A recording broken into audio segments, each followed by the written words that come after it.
On va faire un rappel. J'ai vu.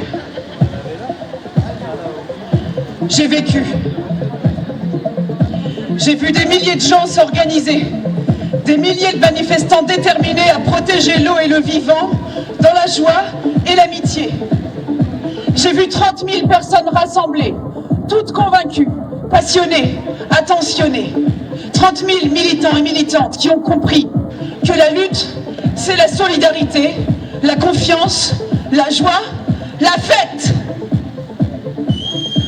J'ai vu des repas préparés par milliers. J'ai vu des psys, des médecins, des juristes mettre leurs compétences au service de tous et toutes. Et j'ai senti une vigilance commune, une protection collective, un environnement sécure. J'ai vu un point de ralliement au petit matin. J'ai vu un oiseau en bois monumental. 40 personnes pour porter l'oiseau. Porter notre repère, le symbole du vivant en voie de disparition. J'ai vu 30 000 personnes marcher, 7 kilomètres, sur les routes et dans les champs, en convergence, d'un seul pas, vers l'absurde bassine. Et c'était beau. En chemin, j'ai vu des gens écrire des chansons, gueuler des slogans, crier leur émotion. D'autres plantaient 300 mètres de haies dans ce paysage mutilé pour le profit de quelques-uns.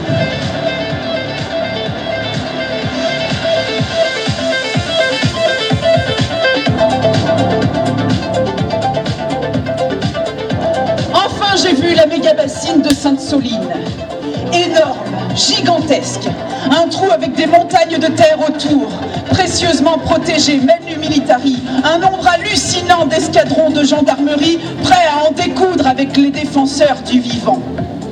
J'ai vu au loin des chevaliers noirs à 4 roues et les fumées des gaz lacrymogènes s'élever face à d'inoffensifs feux d'artifice.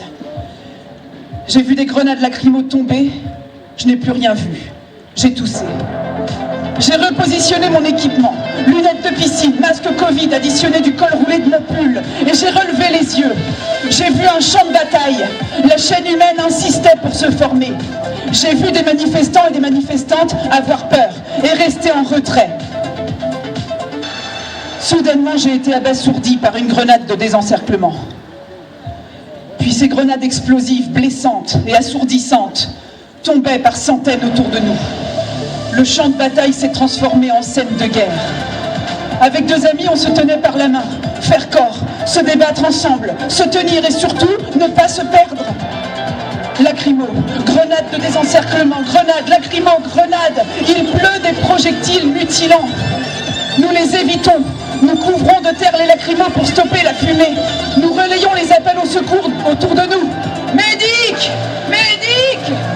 Nous évitons de marcher sur les grenades au sol et nous devons surveiller en l'air tout le temps. Ça pleut, ça descend, ça canarde sans cesse.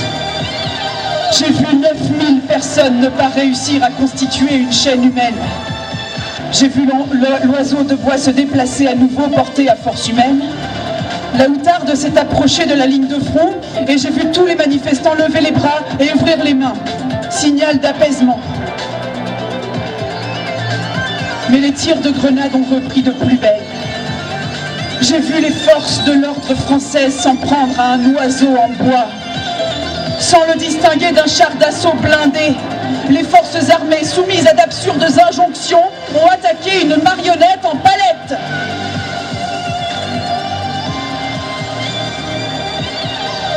L'attaque fut sans répit.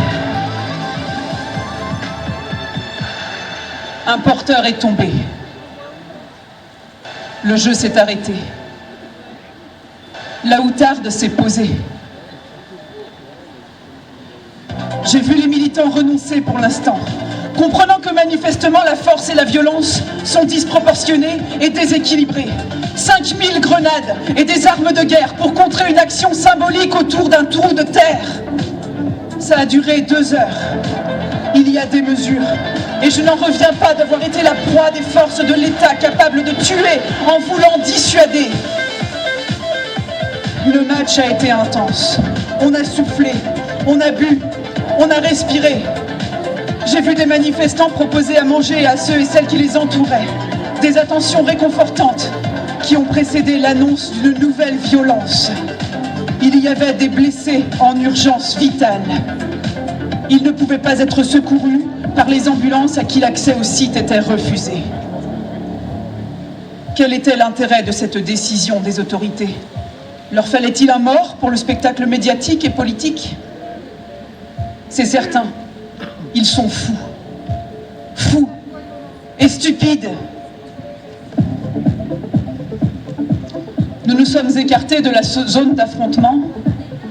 J'ai vu les 30 000 manifestants regroupés face à ce chantier, objet d'une protection démesurée, sujet d'une discorde entre agriculture intensive et protection de l'eau et du vivant. 30 000 manifestants subjugués. Les 7 kilomètres retour ont fini de nous achever physiquement et ont été salutaires pour faire sortir en chansons, en slogans, en câlins, en échange de regards et en complicité le déferlement de violence que nous venions de subir. Les concerts du soir ont permis de décompenser aussi. Je suis rentrée en Bretagne choquée d'avoir vu à quel point, pour les dirigeants, pour le capitalisme et pour l'agriculture intensive, le vivant n'est rien. Ils n'ont pas encore compris qu'en tuant et en détruisant tout ce qui vit, ils crèveront aussi.